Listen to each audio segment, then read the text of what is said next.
You're watching A Business I Am. My name is Simba Elijah Charles. Welcome to your official economic review this morning, where the government can raise over 792 billion shillings from the capital markets to plug its current financing deficit. The Nairobi Securities Exchange (NSE), in collaboration with the Kenya Association of Stockbrokers and Investment Banks (KASIB), have said the government can raise 621 billion shillings of that amount within a year through the issuance of shares in companies that the government owns. KASIB and the NSA have presented a memorandum to the Committee on Finance outlining possible avenues for the government to raise funds from the capital market as alternative to borrowing, adding that there is sufficient demand to take up stakes in public companies. Through a memorandum by the Nairobi Securities Exchange and the Kenya Association of Stockbrokers and Investment Banks (KASIB), the sell downs of select companies could fetch the government over 792 billion shillings. Now, the memorandum recommends the government to give up 40% of its shares and 100% stake at the Kenya Pipeline Corporation and issue a 5 billion shillings real estate investment trusts in the National Housing Corporation. Further, the government should give a 10% of its 18% stake in the Kenya Commercial Bank and 30% of its Kenyan stake at the retail chain and retain, a 40% stake. In the case of Kenya Insurance Corporation Limited, Kenya Re, the government should issue the full stake of 60% to raise excess of 5 billion shillings. Good. That's exactly where we start this morning. And I want to start with you, Tim Kipchumba, this morning, and welcome to the conversation this morning, sir. Thank you for having Fantastic. Now let's look at that recommendation, and you can actually see the companies that the NSC is actually earmarking for the government to sell off its stake. Let me begin, Tim, by asking you, is this the best way for the government to get money to finance its operations as opposed to going the borrowing direction? Yeah, Super, thanks again. I was telling you that the government of Kenya doesn't really have a choice. I think we have to consider the possibility of selling everything, which is what you see. Kenyans are. I'm actually very excited about the possibility that maybe in 2022, that might be an election issue, because people are also realizing that government might be selling everything, maybe even including land, maybe even including the ports, maybe even including. Maybe to answer your question, we don't really have a choice. Yes. GOK must sell something. And the reason for that is that our deficits have just continued to grow. If you look at 2020, 2021 deficits, we begin the year, we begin parliamentary reading at, say, 641 billion in deficit. By the time we reach supplementary paper number 3, we're already at 835 billion Kenya shillings. Yes. So yes, this 700 or so billion that NSC proposes in sale of stake will just fix 1 year up. Already, it's clear that even after we borrow, with the estimate to borrow 1.36 or so billion over the next couple of months, it would not be enough. Can you imagine? It would not be enough. That cannot even cater for the deficit, because that's really just 2 years or 1.5 years of deficit. And so I think that we need to start selling equity. I mean, like they say, our Deni Nikulipa, we really must start paying the debts, and the only way to really pay them is to liquidate something. It's better to consider the possibility. And I think that can come with some good things to it as well. Yes. It comes with a bit of pain. Government will lose dividends, but it might also strengthen those organizations if there is a lot more private sector. The only sad thing about it is that a great portion of people that buy stocks on Nairobi Stock Exchange are foreigners. So we'll be telling our companies for a song, and the participation will be 80% or 75% foreigners. But I think that's the price to pay in order to reduce the obligation. Because the other thing that cannot also not be available and will no longer be available throughout is to continually raise taxes. I think that will just be untenable. Yes. COVID has really ravaged the lives of many Kenyans, and so I think that government of Kenya doesn't really have a choice but to consider the possibility of liquidating its ownership in some of those state-owned enterprises. Josh, just quickly on that as well. Just let's look at exactly what the companies that are being marked by NSA and CASIB in total. They're saying, well, that it could sell. It could give up 40% of its 100% stake at the Kenya Pipeline Corporation. Fine, and get 5 billion shillings from that, and also the real estate investment trust in the National Housing Corporation. They say that they can actually also get another 5 billion. Furthermore, give a 10% of its 18% stake at the Kenya Commercial Bank and 30% of its Kenyan stake and retain 40%. And they're saying that also go to the Kenya Reinsurance and Corporation Limited, Kenya Re. The government should issue the full stake of 60% to raise the excess of 5 billion shillings. When you look at these companies that the NSA is actually wanting the government to give up the stake on it, how strategic are they for the government to have that stake that they have now? First of all, the NSC places their advice as though selling shares is an option to borrowing money. And as Tim said, even if they sold all the shares and raised the 700 billion, that would only plug the deficit for one financial year. Yes. So it's not selling of shares is not a sustainable way for government to raise revenue. So that's number one. Number two, bearing that this is not a sustainable strategy, and bearing that this will only be a blip in the radar, it then brings the question of whether government or whether there's equal will for government to let go control of some of these assets. And I'm going to speak particularly in terms of Kenya Pipeline, Kengen, and Kenya Commercial Bank, because I think those are the crown jewels of the proposed sale of asset companies. And if I'm the CS for energy, for example, I know I can exercise a lot of political power through the control that the government has over Kenya Pipeline and over Kengen. So that in and of itself takes away the executive, the political will from the executive to get rid of some of these shares. Because some of these companies, if I'm the CS for Treasury, then I can exercise a lot of power through Kenya Commercial Bank or through the holding that the government has in Kenya Commercial Bank. The same applies if I'm the CS for industry in Kenya Insurance. So I think what might be particularly lacking is not that these institutions are necessarily economically strategic for government, it's that they are politically strategic for government. So what we might not have is the political will to raise revenue by losing that political strategic power.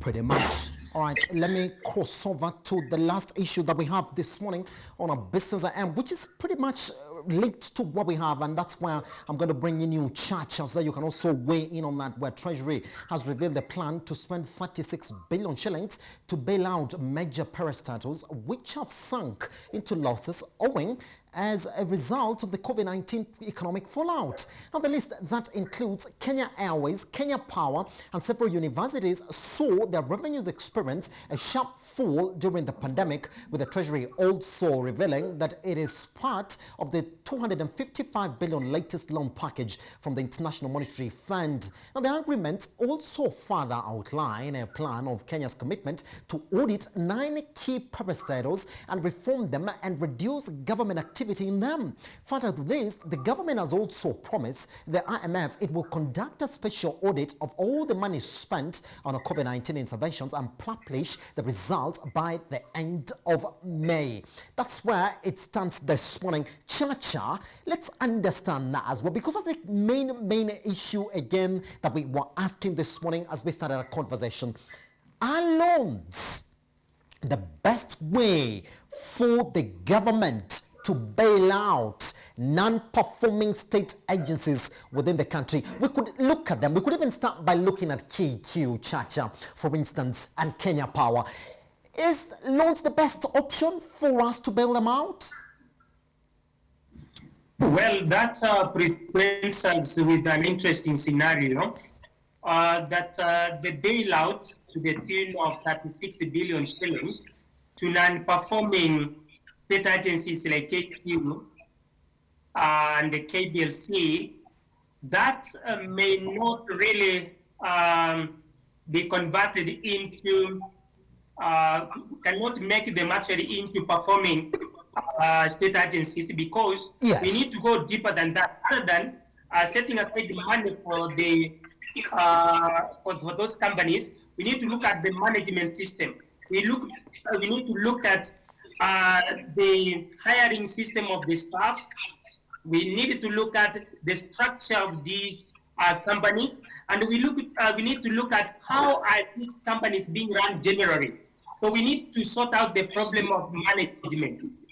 It is an institutional framework issue before we inject some money. Because if you dig a hole, if you put money into a hole and you expect to get some money in return, that can't be feasible at all. First, let us change the system, change the management of these non-performing companies like KQ. And, the money that is being set aside is part of the 255 billion shillings, which has been loaned by IMF. And in fact, one of the options could be rather, other than injecting that amount of money, which could have been used in other projects that can generate income, we can actually sell them. There is the issue of privatization. The government can sell its stake in those companies. As we have said, the NSE, through CASIP, has recommended that the government sells the share ownership to the public or to private developers or investors. So really, it is a catch-22 situation. Yes, we inject money, and we expect these companies to perform by also looking at the management system, the institutional framework. Well, it is a government here is in a tight spot. Yes. This may not be the magic. This may not bail out these companies because they are not well run. Here's the thing. Yes, Josh, let me also get your sentiment on that, Josh, because IMF is also calling for reforms and an audit of these companies that the government wants to bail out with the latest 255 billion that we got from IMF. What is this audit they're calling for, and what do they mean when they say we want less government intervention in fully owned state agencies, Josh? I think the call for an audit by IMF is very timely. Yes. I think spending 30 billion to some of these institutions without necessarily auditing the systems, auditing the processes, auditing the people, would be throwing good money after bad. Josh, I'm sorry to cut you short, but when we say audit these institutions, Josh, it's also as if the government has not been doing that and giving us different ways that they want to actually make these companies perform. Case in point, KQ, which we do know very well that right now there's a renationalization plan on the table, Josh. Kenya Power, which is telling us, well, they found a plan to remain profitable. So when IMF says audit, what does it mean really? I think what needs to happen in some of these organizations is a deep clean. Yes. What government has been purporting to present as audits are cosmetic exercises, yes, not designed to find the problems. I'll give you an example with Kenya Power. The reason why Kenya Power is loss-making is because in the previous regime and early in this regime, Kenya Power entered into PPPs, independent power producer agreements, where they were locked in 20-year contracts where they're buying power at rather exorbitant costs compared to what, for example, KenGen is selling them at. And you know, when you enter a power contract of that nature, then you have to pay whether or not you use the power. So whether or not you're using the more expensive power, it doesn't matter whether all the power you're using is cheap power from KenGen, you still have to pay these independent power producers. When you look at the issue of KQ, part of the reason has been the doomed nature of the Mawingu project that I think was begun when Titus Naikuni was at the helm, and some of the lease payments that KQ makes for planes, where they're leasing planes at rather high cost higher than market and exorbitantly so. So this audit then will be able to raise some of these issues, because you can't just keep throwing good money after bad. You can't just keep throwing money at Kenya Power to pay power producers based in industrial area to sell us power at 4-5 times the amount per kilowatt hour. Yes. You can't keep throwing money at Kenya Power to pay, and some of these owners of these aircraft that KQ leases are known to government, and so when IMF says they are doing an audit, I believe it's timely, I believe it's important, and I believe that it will help unravel some of the issues that bedevil some of these companies. Tim, let's extend that audit that IMF wants to conduct in this non-performing state priority. They actually even include top universities in the country. But Tim, let's look at even that budget that's been going to universities in the country of recent, which we do know has continued to get slashed. And the biggest reason that everybody does know is because the number of students who are now transitioning to university has been dwindling because of the staff stance that the government has taken in which students can actually cross over to university and those ones who cannot. Is IMF getting a little bit too tough on Kenya for us to get that loan, or these are some of the things that we have to contend with now for us to receive that 255 billion? We already got the 255 billion to begin with. Yes. We can't stay without the 255 billion. Yes. Our exports will be affected, our balance of payments will be messed up. We already got that. I think, like Joash believes, and almost a reasonably good number of Kenyans believe, Kenyan government will promise to facilitate the audit. They will reform those institutions.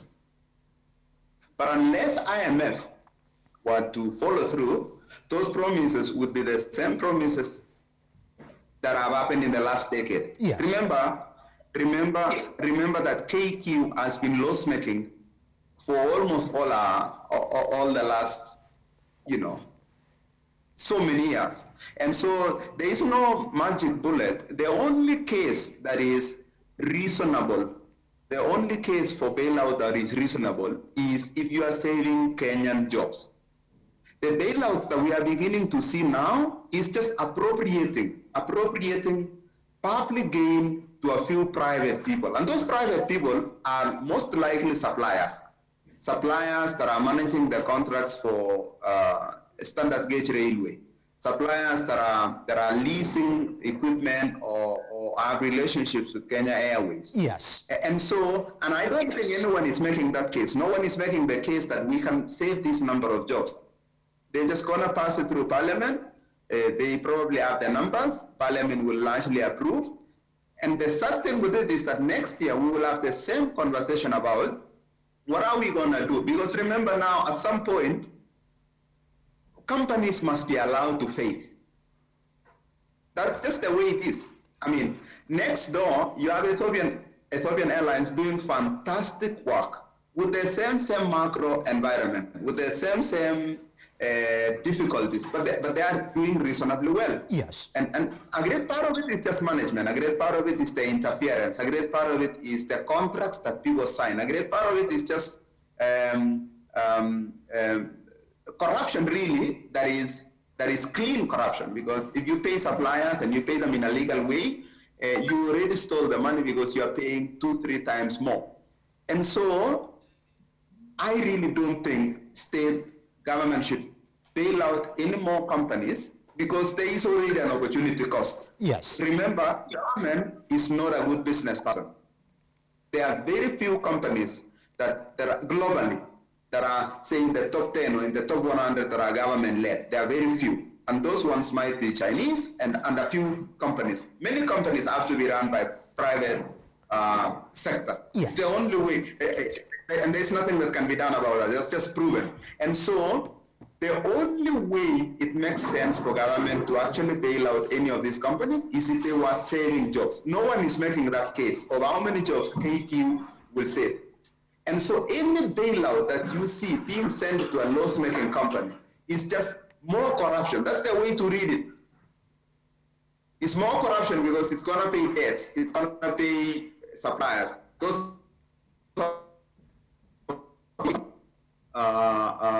state agencies. And so it's not a wise thing. I certainly hope the audit by IMF will help, but you and I know that the incentives are not aligned. IMF would like for some semblance of audit to happen, but even if they don't happen, they will just loan them more money again. IMF will make even more money. I mean, IMF is now discussing with Kenyan government the possibility of doubling petroleum taxes to 16% so that they can raise additional revenue. Already, close to 46% of the fuel bill is taxes, but they are now considering adding an extra 8% in order to raise more money. And so we Kenyans must be alive to the fact that IMF cannot save them. IMF cannot save Kenya. We have to agitate for the things that matter to us. And the things that matter include those bailouts. I mean, for 30 billion shillings, that is 10% of the money that goes to counties. For 30 billion shillings, that's money that can go to CDF. What can you do with 30 billion shillings every year? How many lives can you change? It's a lot of money. It's a lot more money than even the jobs that you're likely to save. And so that is a problem with bailouts, is that they just encourage bad behavior. Next year, the same team will make an even bigger case to Treasury. Yes. They will make an even bigger case to Parliament. And so I actually think that some of these companies should be allowed to fail, because then in that environment, when they are good, companies will come. And then we will shut down the pain, because the amount of money that has actually been borrowed by these state-owned corporations is just mind-boggling. Yes. And yes, so to tell you the truth, I don't think we should be bailing out any of these more companies anymore. Yes. But if we have to bail them out, at least there has to be public transparency on the kind of contracts and on the kind of contact, on the kind of people, on the kind of operations that they are going through. Chacha, let me have your sentiment as well. And I'm going to read you a statement from IMF on exactly why this bailout is really very important for Kenya. And they're saying, Chacha, that, well, the alternative, and that's a direct quote, that the alternative to this financing is much more sharper fiscal consolidation or much more expensive borrowing on commercial terms, Chacha. And there's a very interesting point there, that it's much more, fiscal consolidation. That had they not given us this money, then the government could have looked deeper on exactly what they would have done to make sure that, well, the state agencies do not fail. And look at the reason why the state is actually saying that these agencies are failing. It is because of the COVID-19 pandemic. Chacha, do you take the same position as a team this morning, that we could have gone into a much sharper fiscal consolidation so that we get our lessons, or bailouts? Okay, as already observed, the bailout has two interesting scenarios. One, it may be well intended if these companies and even these universities and the agencies are given some good amount of money injected into their operations with the aim of generating more. But on the other hand, we have realized there's a need for reforms first. Talk of the case of public universities. Well, public universities started registering dwindling income even before COVID-19. Because we had, with the stringent measures that ensure that fewer students pass to universities, you find that universities lack that huge chunk of income coming from Module 2, self-sponsored programs. Yes. Because that was main source of income for universities. So universities right from 2018, 2019 were registering a decline in the revenue, in the income generation. Come to COVID-19 also, disruptions in learning, the closure of universities, even though the online system of teaching and learning is taking place, but that one has not been very effective, especially in public universities, whereby there are a number of challenges, and even investment in the ICT infrastructure is a bit low. So you'll find that now, if the university are given that money, for the time being, in the short term, it will bail them out. But what about in the long term? The universities now need to find a way of generating income other than relying on Module 2, the self-sponsored programs. Maybe engage more in research, attract funding from donor agencies, attract grants. This is an area that has been on the decline over a couple of years. So in this case, Simba, COVID-19 partly has affected these state agencies, and that gives a justification why they need to be bailed out. But on the other hand, we are saying there should be reforms. And this money that is coming from IMF is coming with conditionalities. One of them is freezing on employment, that there should not be any more employment. The other one is freezing on allowances.